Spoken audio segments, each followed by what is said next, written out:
Buenas tardes, queridas amigas y queridos amigos de La Candidata. Bienvenidos a una nueva semana, una nueva entrega de este programa dedicado para analizar aquellos temas que tienen que ver con la participación política de las mujeres, de lideresas, de defensoras de derechos humanos, de autoridades, de todas aquellas que quieren un espacio en los procesos de toma de decisiones y participación política en nuestro país.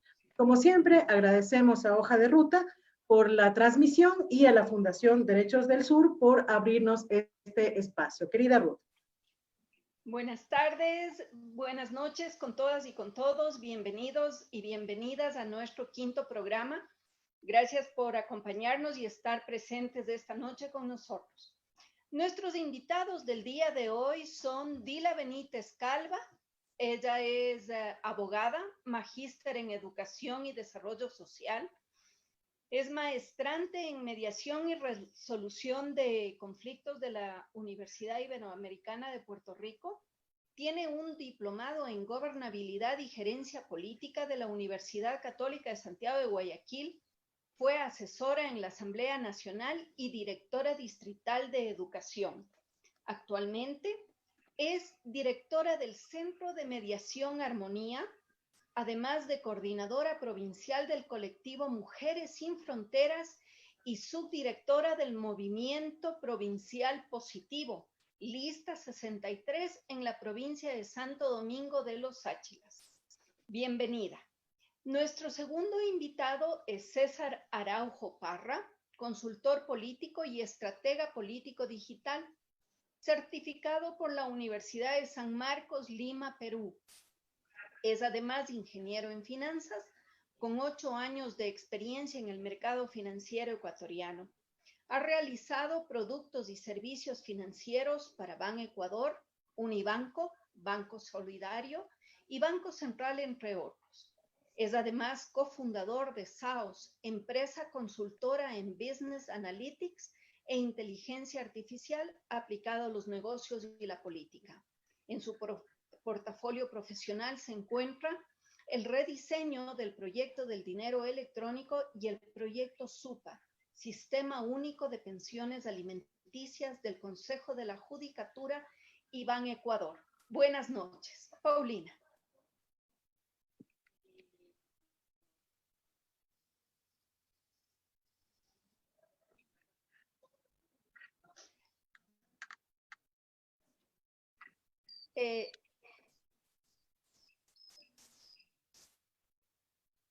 Estoy en silencio, perdón a la audiencia. Sí. Les comentaba que estamos el día de hoy hablando sobre cómo vamos a financiar las campañas electorales de mujeres en las elecciones del año 2021.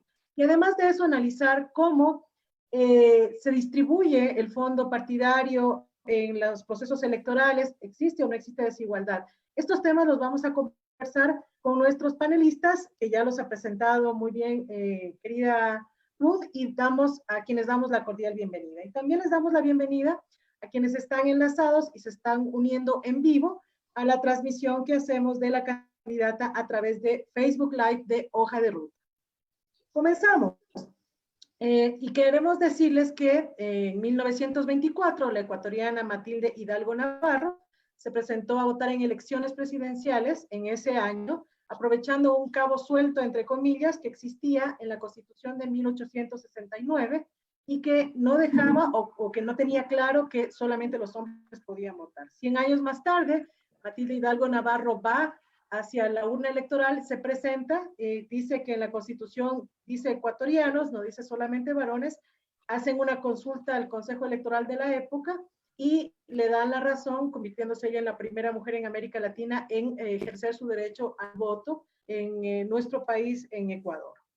Luego de eso, en 1941, ella se convierte en la primera mujer candidata y la primera diputada alterna de la provincia de Loja. 96 años más tarde, en el año 2020, tenemos ya en el Código de la Democracia incorporado el derecho a la paridad, secuencia y alternancia de forma obligatoria en todos los espacios, no únicamente en los parlamentos o en las concejalías, sino también para presidente y vicepresidente de la República, alcaldesas, prefectas y en general todos los puestos de elección popular. En cuanto al financiamiento de campaña, el Código de la Democracia señala que la distribución de los fondos tiene que ser equitativa para las candidatas y los candidatos. Sin embargo, a pesar de estos avances, según las estadísticas, en un siglo las mujeres no hemos logrado alcanzar el 50% de participación efectiva en la política en la actualidad. Contradictoriamente, el número de partidos y movimientos políticos sí se ha incrementado hasta un total de 283 hasta hoy que reciben asignaciones del Estado. ¿Cómo explicar que se incrementan los partidos y movimientos políticos y no la participación política de las mujeres? Es lo que queremos conversar el día de hoy. Nuestra hipótesis es que el acceso a la participación política no pasa solamente por la ley de cuotas o la incorporación de cuotas en los procesos electorales, en la confección de las listas, sino que como en toda política pública, tiene que ver con financiamiento y distribución equitativa de recursos. Bienvenida, Dila, bienvenido, César, esta tarde, noche. Querida Ruth. Muchas gracias. Dila, bienvenida. Empezamos contigo.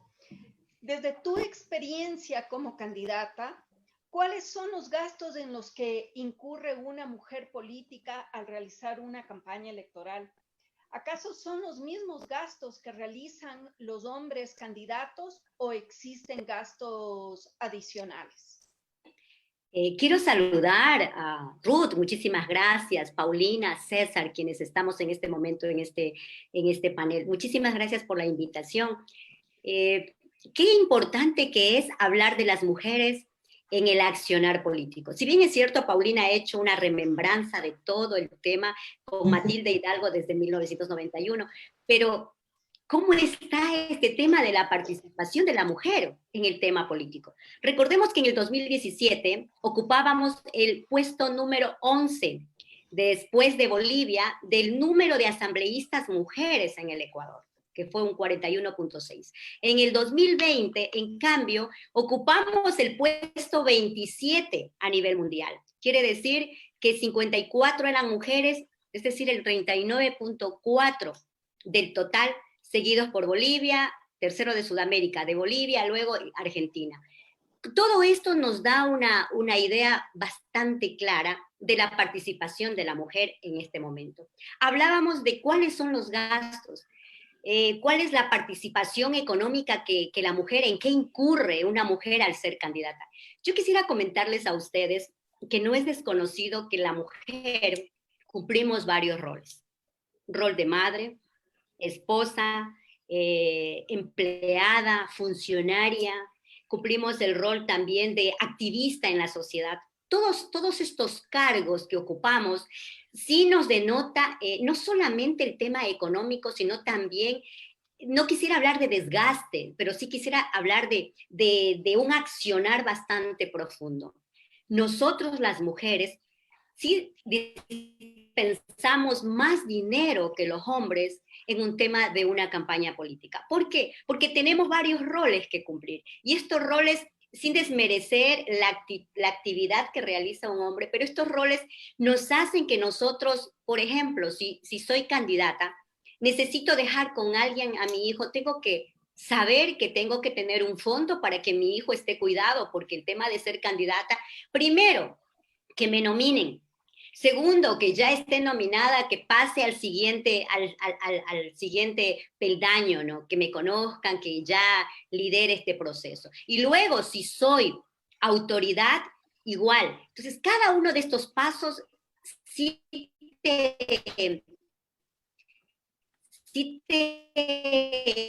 demanda de recurso económico. Luego, la seguridad. Ustedes saben que en todo caso...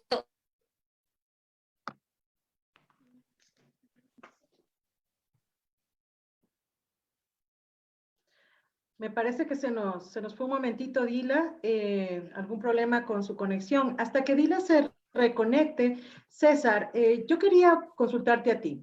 Los procesos electorales se basan en la competencia entre partidos y movimientos políticos para ganar el apoyo popular y de esta manera acceder a la dirección del Estado.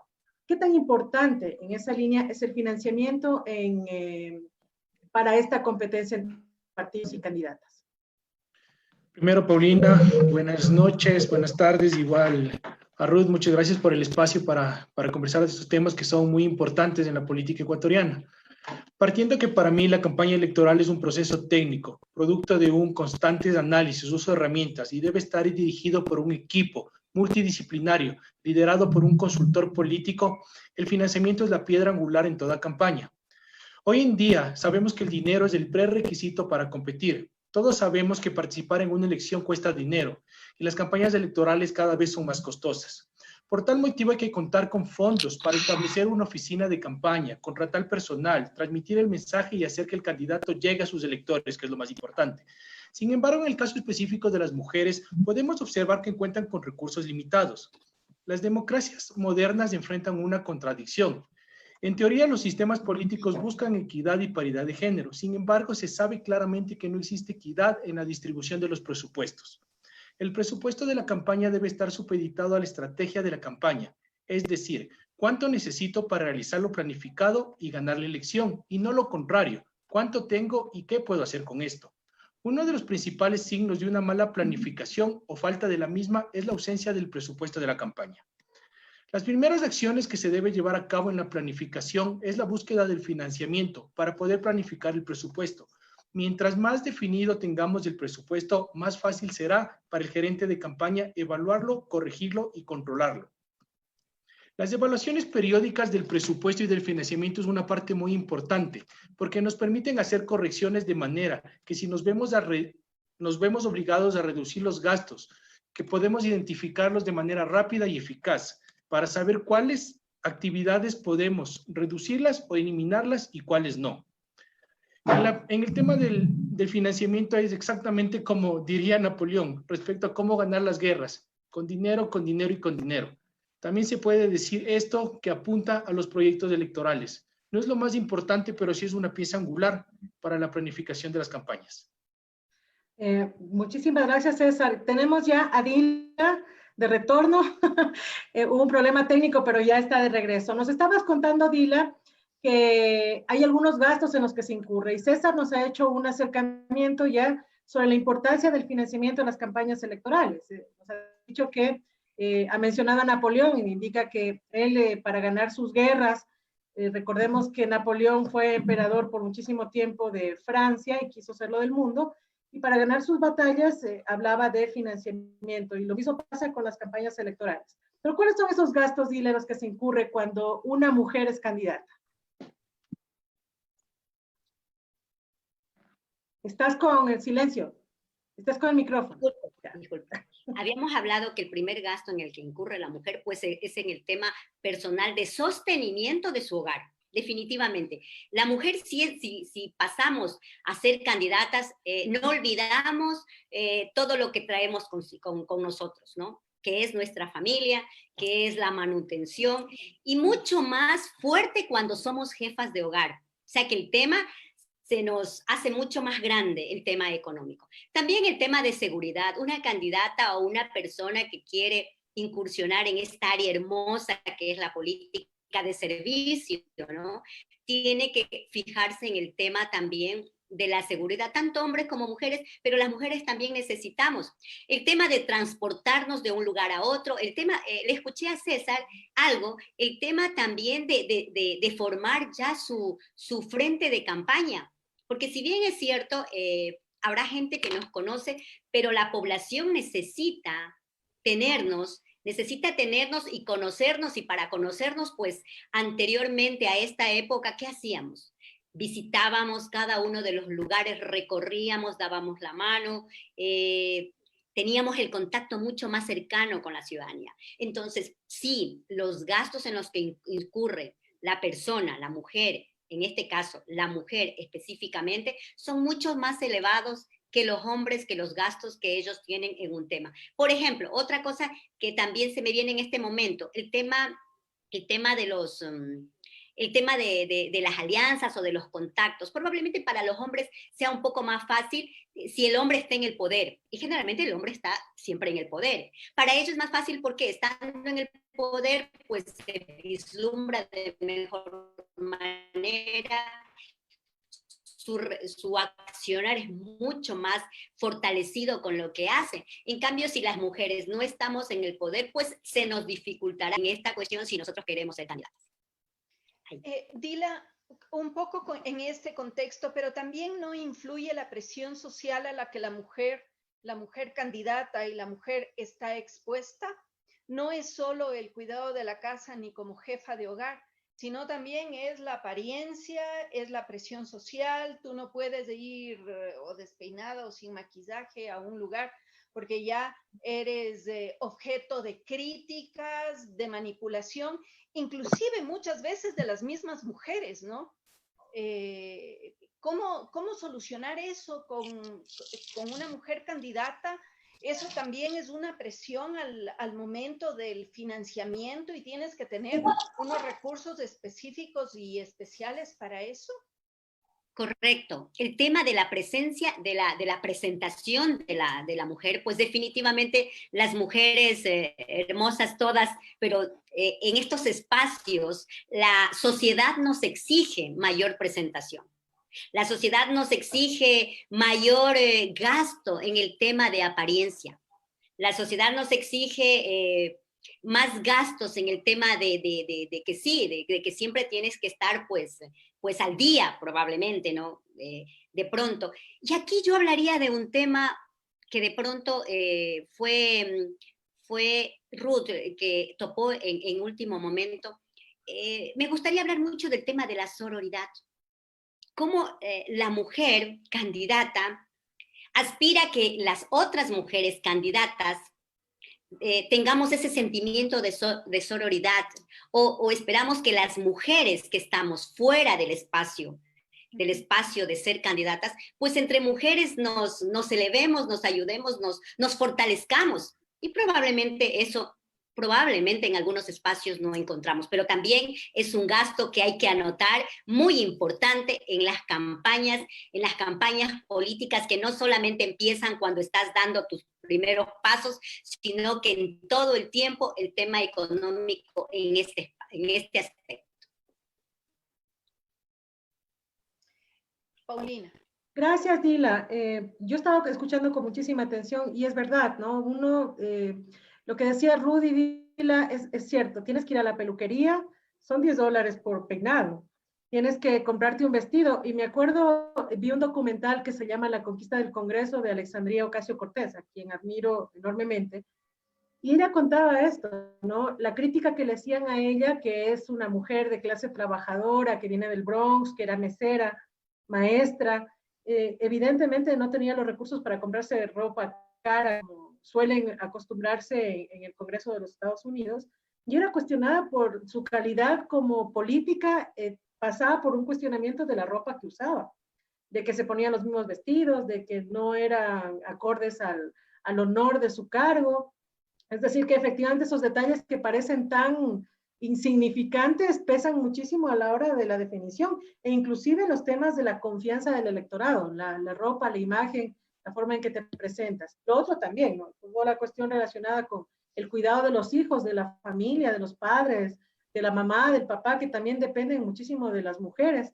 Es otro de los temas que efectivamente, como lo ha señalado Dila, pesan a la hora del financiamiento de la campaña y que los hombres no necesariamente tienen en este caso. Ahora, César, en este contexto, ¿cómo y de qué manera, más bien, es la pregunta, las mujeres deberían obtener este financiamiento adicional?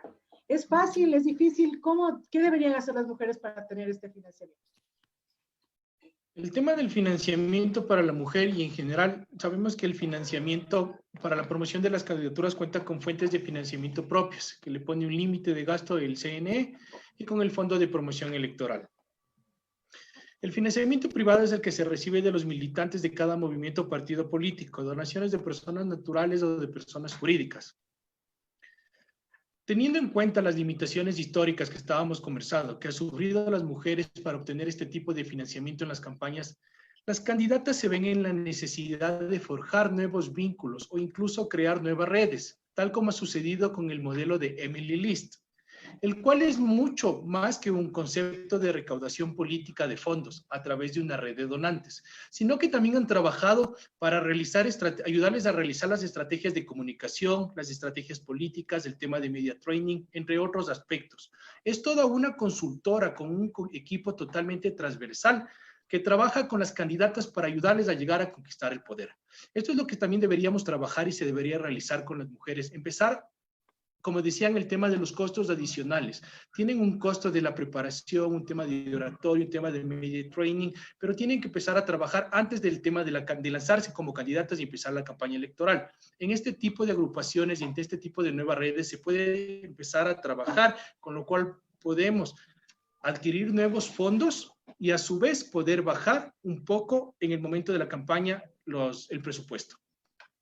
Interesante, es decir, de acuerdo al Código de la Democracia, como tú bien lo has señalado, la forma de financiarse de candidatas y candidatos también, porque no es solamente para las mujeres, es primero con los fondos que le da el Consejo Nacional Electoral, ¿no? Y luego también hay la posibilidad de fondos privados, aunque no sean para publicidad de radio, televisión y prensa. Así es, en el Código de la Democracia. Y habías mencionado una propuesta que la conversábamos con Ruth en la mañana, ¿no? Mientras estábamos analizando el programa de hoy, y es esto de Emily List. Efectivamente es un fondo que tienen las mujeres, que fue promovido por una multimillonaria feminista de Estados Unidos, y lo que hace es darle dinero a las candidatas para que puedan promoverse, para que puedan hacer su campaña. Como decías tú, César, oratoria, media training, pagarse un asesor estratégico o una asesora estratégica, que es otra de las cosas que no se producen en este tema. Y creo que eso podría ser interesante también en el Ecuador, ¿no? Pensar que desde la sociedad civil, los movimientos de mujeres, se pueda trabajar sobre un fondo que promueva a la promoción y participación política de las mujeres para que tengan con qué financiarse las campañas electorales, que podría ser interesante, es súper interesante. Sí, en este contexto yo quería mencionar dos asuntos. Primero, un poco volviendo al asunto del gasto de una mujer en la campaña, el estar ahí de vitrina y ser criticada muchas veces por las mismas mujeres sobre el asunto de nuestra imagen, forma también parte de la violencia política. La violencia política que viene muchas veces incluido desde nosotras como mujeres, al estar viendo y criticando un poco la imagen de una candidata.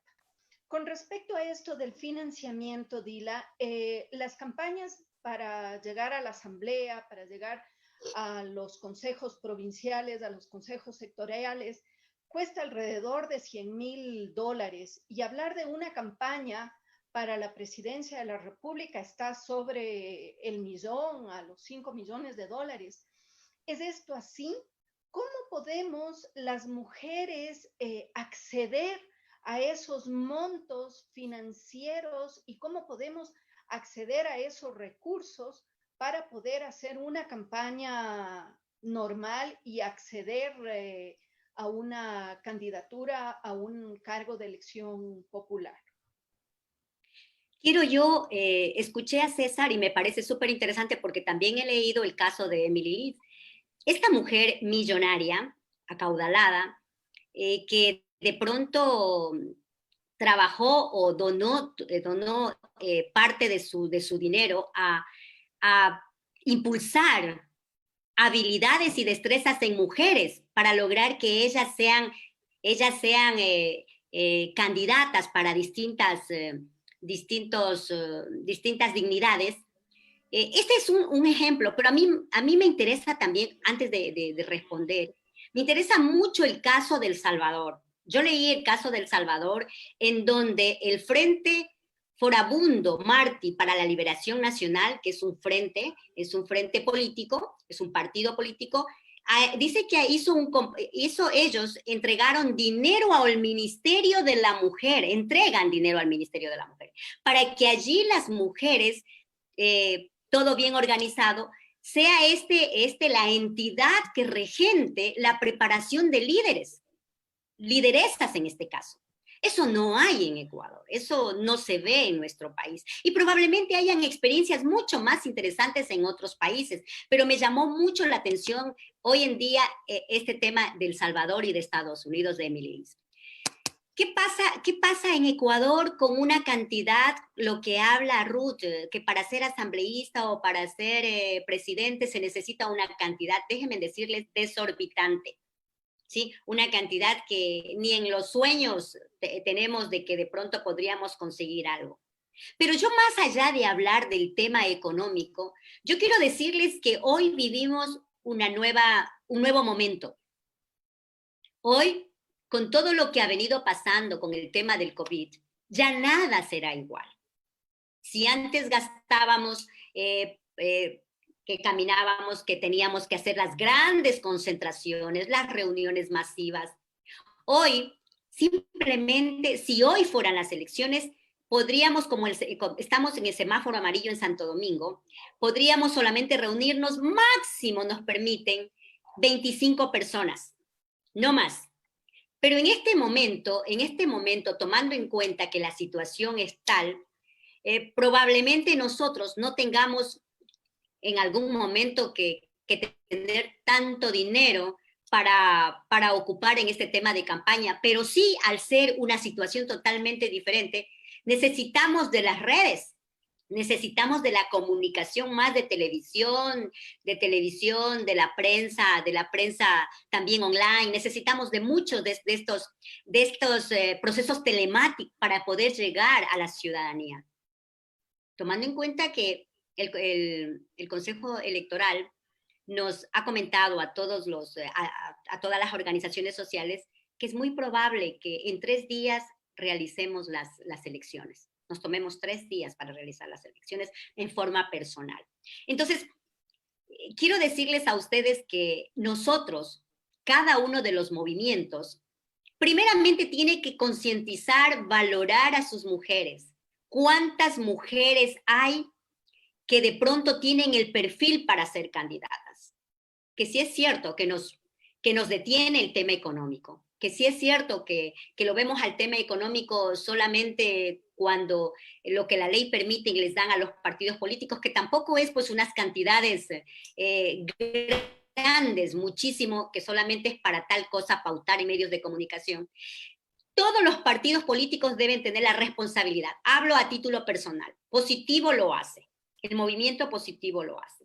Todos los partidos políticos tienen que tener la responsabilidad de trabajar en temas con mujeres, sacando ese liderazgo que las mujeres tenemos, aprovechando eso. Entonces, es una forma de retribuir y de decirle a la mujer, mira, hagamos todo este proceso y tú, que todas están en las mismas condiciones, habrá gente de las mujeres que digan, yo quiero participar, ellas ya con un conocimiento de causa, ya con una preparación, ya con todo un bagaje de conocimientos en varios temas, oratoria, conocimiento de la realidad nacional, bueno, y todos los temas que haya, las mujeres estaremos como que más fortalecidas para poder ser candidatas. Si bien es cierto, vamos a necesitar dinero y claro, cada candidato tendrá que tener su dinero propio, pero también nos permite la ley mirar que haya gente que quiera apoyar y que estos apoyos no sean de personas desconocidas y no tengan nombre, tiene que ser de personas conocidas que tengan nombre y de gente que recursos que sean totalmente lícitos. En este caso, sí hay, pero mi invitación es a que dentro de cada movimiento se trabaje casa adentro, fortaleciendo a esas lideresas que tenemos y que probablemente las dejemos pasar porque siempre serán los hombres los que tomen la batuta, siempre serán los hombres los que tengan la cabeza, siempre serán los hombres los que tomen las decisiones, siempre serán los hombres los que reciban el recurso económico y probablemente las mujeres seamos las últimas de participar de todo ese conglomerado. Me atrevería a decir con juicio y con conocimiento de causa que en el movimiento Positivo al cual pertenezco llevamos 3 años, 2 años y un poco más, trabajando, es un movimiento nuevo, trabajando en que la mujer se visibilice y que la mujer tenga estos espacios de fortalecimiento, que si bien es cierto, son espacios en donde se trabaja con temas económicos. ¿Por qué? Porque se trae capacitadores, se trae personas que vengan a apoyarnos en temas que de pronto tenemos debilidad, pero se capacita a las mujeres también, querida Ruth. Muchas gracias. Y en este contexto voy a permitirme a leer un comentario que tenemos en nuestra página de Luc Recia. Dice, creo que esas imposiciones se refiere al asunto de la imagen, de la presión social que tiene una mujer candidata. Creo que esas imposiciones sociales vienen de estereotipos y que podemos superar si no nos sujetamos a ellas. Los adversarios siempre van a criticar, estés bien vestida, estés mal vestida, estés bien peinada o mal peinada, si llevas joyas étnicas o bisutería de fantasía. Creo que las mujeres mismo debemos romper con esas ideas y esos estereotipos. En política, la discusión no debería ser por el aspecto, sino por las ideas. Muchas gracias. Paulina. Gracias, Ruth, y agradecidos también por la participación que tienen las audiencias, nuestros queridos amigos y amigas de las audiencias que están ahí todos los jueves con nosotros acompañándonos y apoyándonos. Saludamos a Pedro Tigrero, quien nos saluda desde Santa Elena también, un saludo desde acá. A Luc Recia, hola, ella es la que nos había mencionado en este caso el tema de los estereotipos.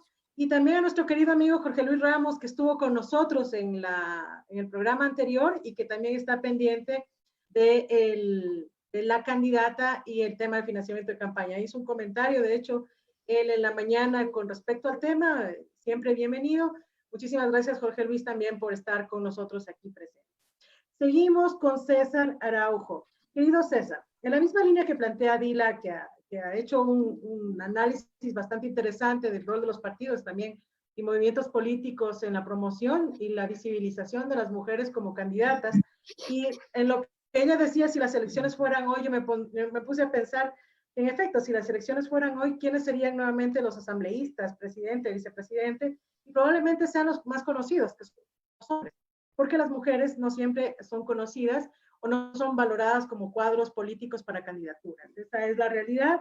Y si las elecciones fueran hoy, seguramente ellos serían los potenciales candidatos. Pero ella decía otra cosa importante, y es que las redes sociales van a ser el campo de batalla, el campo de competencia de los partidos y movimientos políticos y de las candidatas y los candidatos. Y las redes sociales, efectivamente, uno tiene su cuenta gratuita y todo, pero por el lado de los algoritmos y hacia dónde han ido las redes sociales, que es la publicidad digital, sí necesitas una inversión para hacerte conocer y para promover tus ideas de campaña en estos espacios. ¿Cómo pueden hacer las mujeres de bajos recursos económicos, ¿no? La mujer de territorio, la mujer afrodescendiente, la mujer indígena, la mujer de los sectores urbanos populares, que no tiene esos recursos ni accesos a las redes sociales para poder promover una campaña política en estos nuevos espacios que se generan a partir del distanciamiento social?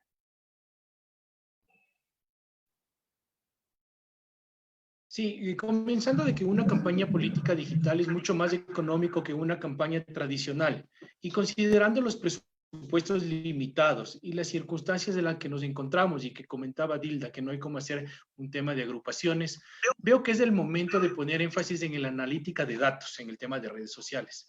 Sabemos que las redes sociales son el medio de comunicación efectivo de nuestro entorno. Por ello, para lograr nuestro objetivo, debemos extraer los datos y analizarlos para luego usarlos de acuerdo a nuestras estrategias previamente establecidas de la campaña. La era digital, en donde el uso de las redes sociales es masivo, el análisis de datos es un arma muy poderosa para lograr diversos objetivos, entre ellos alcanzar el éxito electoral.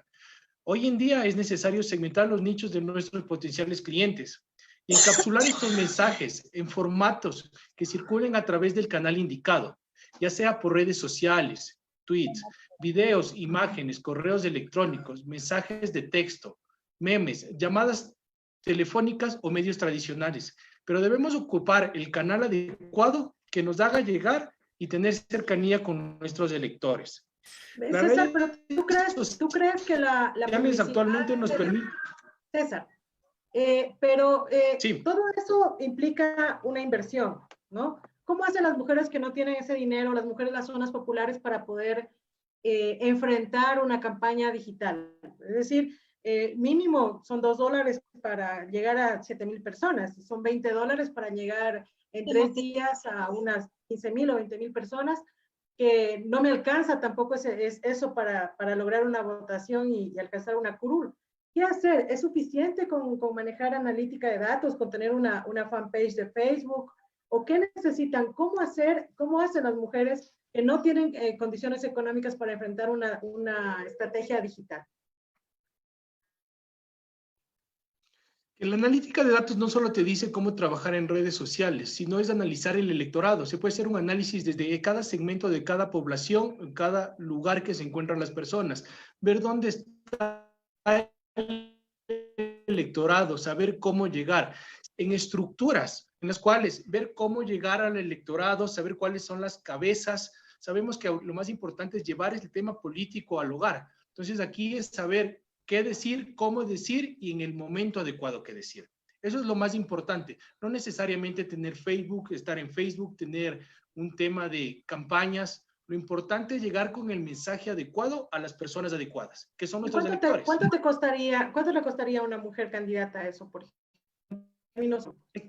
Lo que estamos es dependiendo ya de cuál es la que se está lanzando, cuál es la candidatura que tiene o qué es lo que quiere implementar. Entonces, estamos hablando de costos bajos, si bien dices $2, $3 en el tema de redes sociales, pero podemos manejar, ahora va a regresar todo el tema de los contact center, porque a través de llamadas telefónicas no es necesario contratar grandes empresas que nos hagan.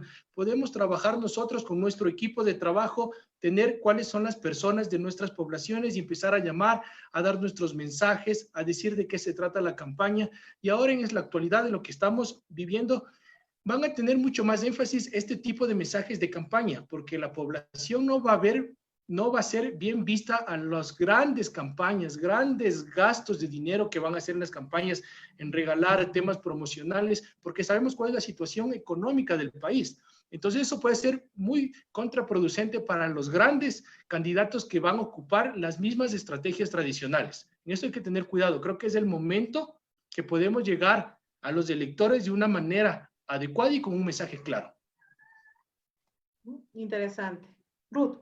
Un poco viniendo con este asunto del manejo de las campañas desde las redes sociales, también vendrá la gran batalla de las redes sociales, ¿no? Y las fake news y hacer leña del árbol caído de cualquiera de los candidatos, inventarse cosas horribles.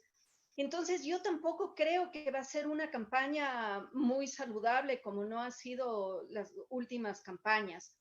Dila, en estas circunstancias, ¿cómo podemos hacer un tipo de campaña post-COVID? Campañas que sean, sabemos que no vamos a poder tener las grandes manifestaciones, pero que sean campañas un poco más personales, un poco más cercanas al electorado. ¿Cómo nos afecta ahora el COVID y cómo nos va a afectar el asunto del manejo de las campañas desde las redes sociales? Para mí es importante el tema del COVID.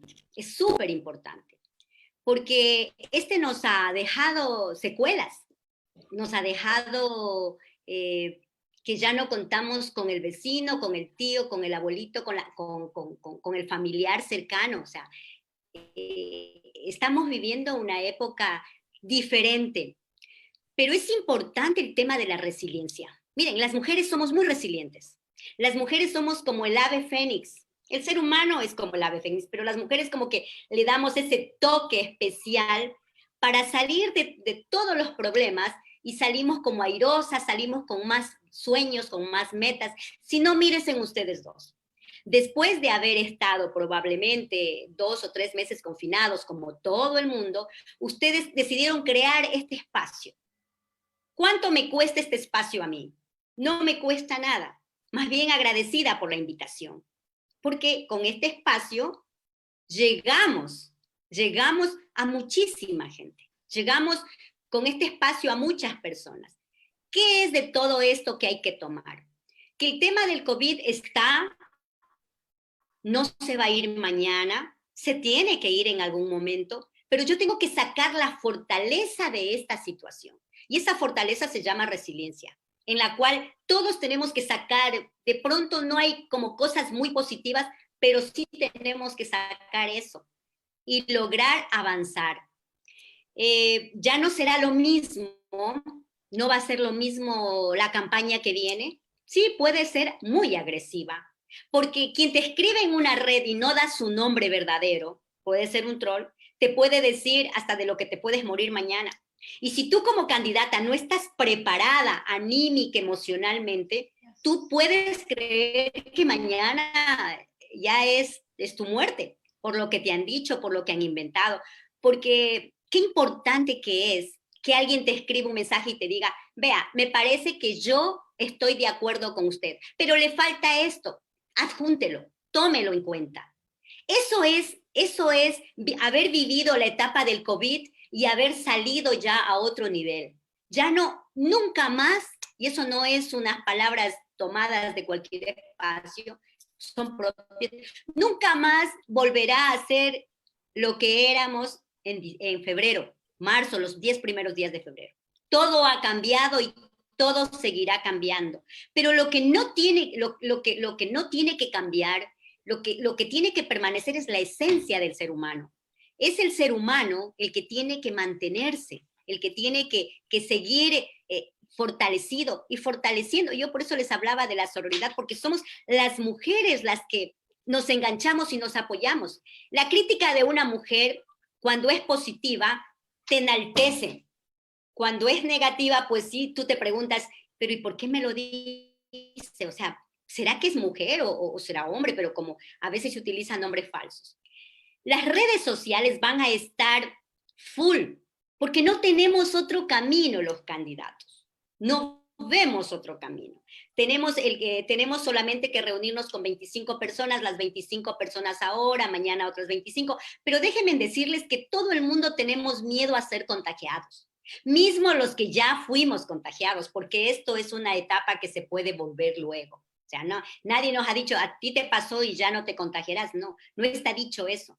Entonces, los movimientos, partidos políticos, yo me imagino que como el nuestro están buscando estrategias para llegar al último rincón de las personas.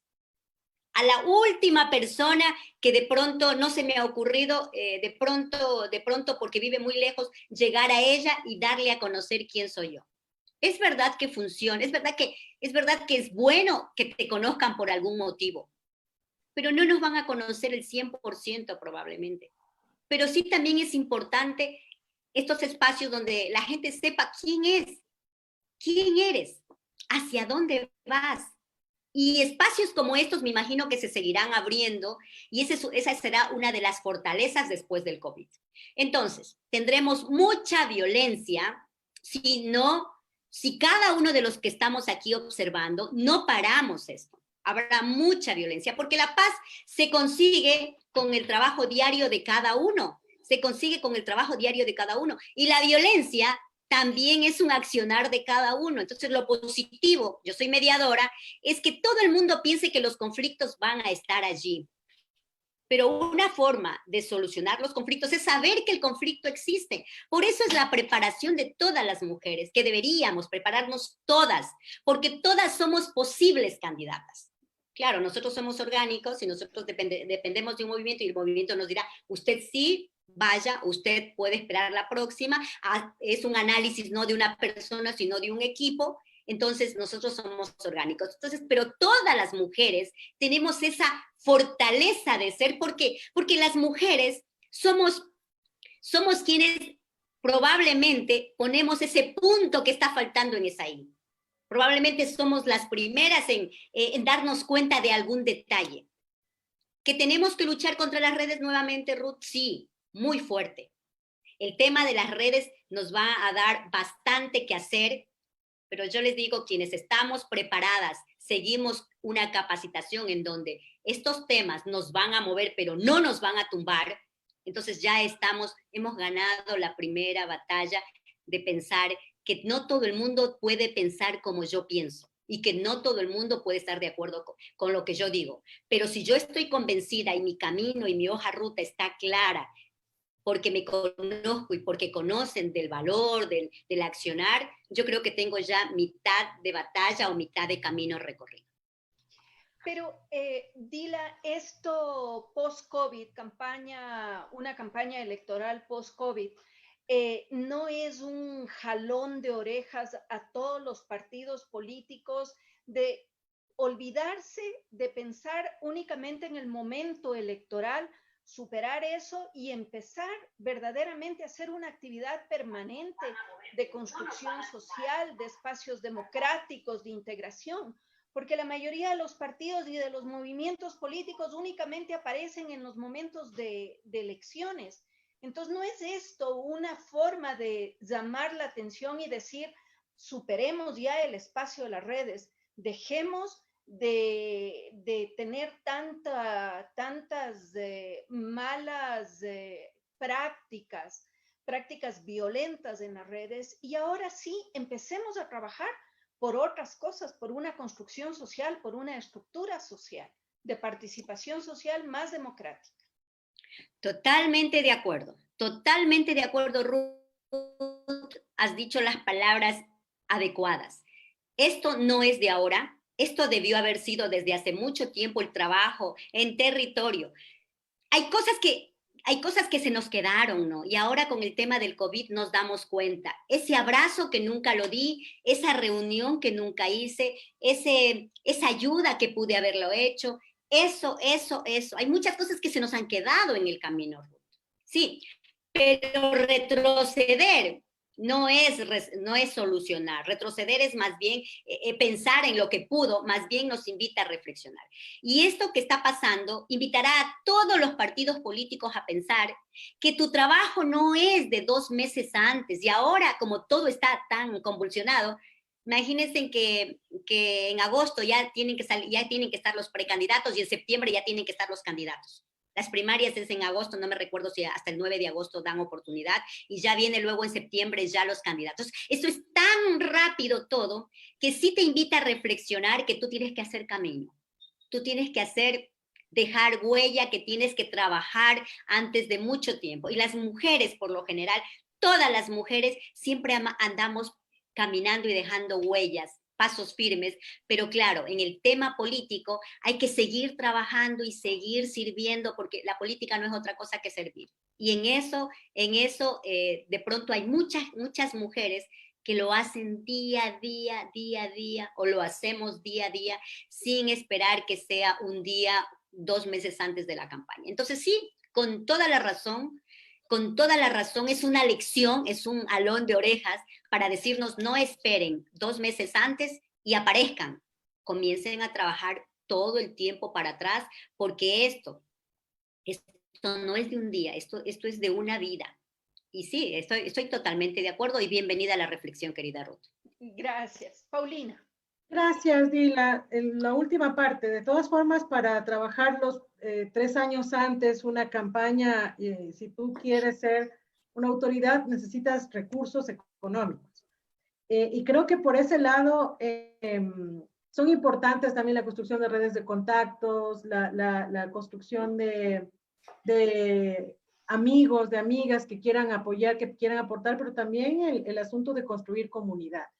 Querido César, a mí siempre me ha llamado la atención, y ahora más que nunca, y en el marco de lo que dice el Código de la Democracia, que se pueden recibir donaciones privadas, los temas relacionados con el crowdfunding y el fundraising. No sé si lo dije bien, los que saben inglés me corregirán, pero estos 2 mecanismos, el uno que está reconocido en la Ley de Emprendimiento como una figura legal, y el otro que ha sido un mecanismo histórico de partidos y movimientos políticos, ¿cómo puede funcionar para las mujeres que no tienen recursos económicos?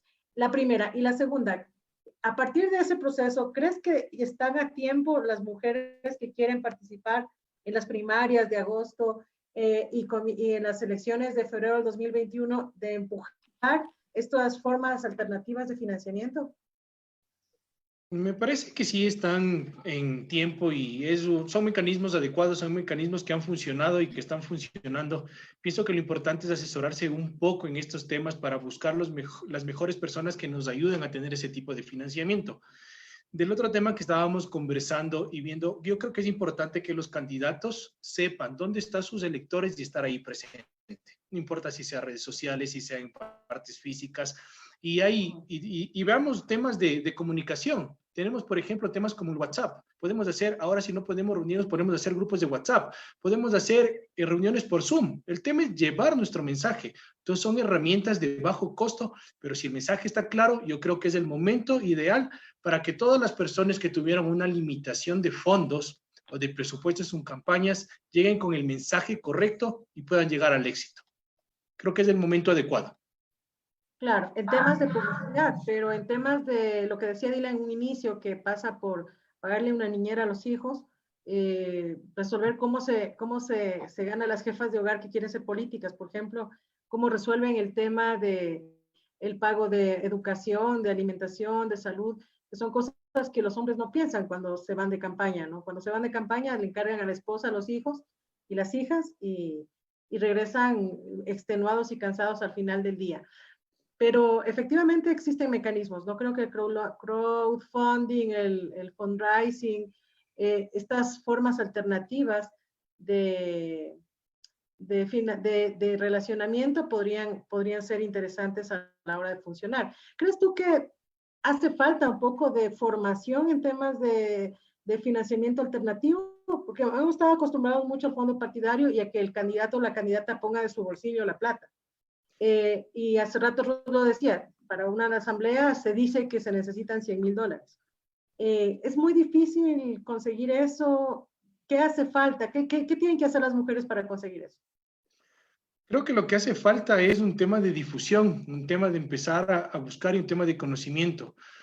Es de empezar a tener estos lugares de debate, de información, de que puedan tener toda la información adecuada de estos medios de financiamiento y en función de esto empezar a buscar. También nos falta un tema de cultura. Como tú decías, están 100% esperanzados en el tema del Consejo Electoral y un tema de financiamiento propio. Hay muchos candidatos que hacen créditos, que tienen que vender sus propiedades y al final, cuando no llegan a la candidatura, se ven envueltos en un gran problema. Entonces creo que nos hace falta un tema de más de medios de comunicación, de hacer este tipo de debates y dar a conocer todos los temas de financiamientos. Un tema de cultura, básicamente. Claro, y el que el CNE también haga su parte, ¿no? Debería trabajar sobre una formación en esos temas de financiamiento para mujeres. Es un tema integral, como habíamos conversado. Creo que desde el CNE, de los órganos, de los entes regulatorios de los partidos políticos, tienen que empezar a hacer un verdadero cambio. Entonces, empezar realmente con equidad. Hay una forma que se plantea desde las nuevas tendencias de la comunicación política, que es el marketing de guerrilla. ¿Crees que eso le funciona a las mujeres políticas con bajos recursos? Puede ser que sí funcione porque es un tema de que estás con recursos limitados y son temas, dependiendo el tiempo, en cuál es el cronograma que trabajes y empezar a lanzar y trabajar con el tema con las campañas de guerrilla en tiempos limitados y súper directos. Entonces creo que es un mecanismo adecuado que se puede utilizar. Ya, interesante. Querida Ruth, te toca. Sí, hemos llegado ya al final de nuestro programa, muy interesante. Yo quiero agradecer nuevamente a Dila y a César por habernos acompañado en esta noche en la que hemos analizado los retos de las candidatas para obtener el financiamiento en sus campañas. Yo creo que todo lo que hemos hablado nos invita a la reflexión, nos invita a pensar en nuevas maneras, en ser un poco más creativos al momento de financiar nuestras campañas. Quiero agradecer además nuevamente a todos y todas quienes han permanecido junto a nosotros en esta hora de programa. Gracias por sus comentarios. Tomaremos en cuenta todos esos mensajes que nos han escrito. Recuerden, este es un espacio en el que buscamos develar los retos y los problemas que enfrentamos las mujeres a la hora de participar en la política y contribuir a que las mujeres alcancemos mayores espacios de poder, lo que va a significar avances en los derechos de la mujer para lograr tener sociedades más equitativas por medio de una gobernabilidad democrática.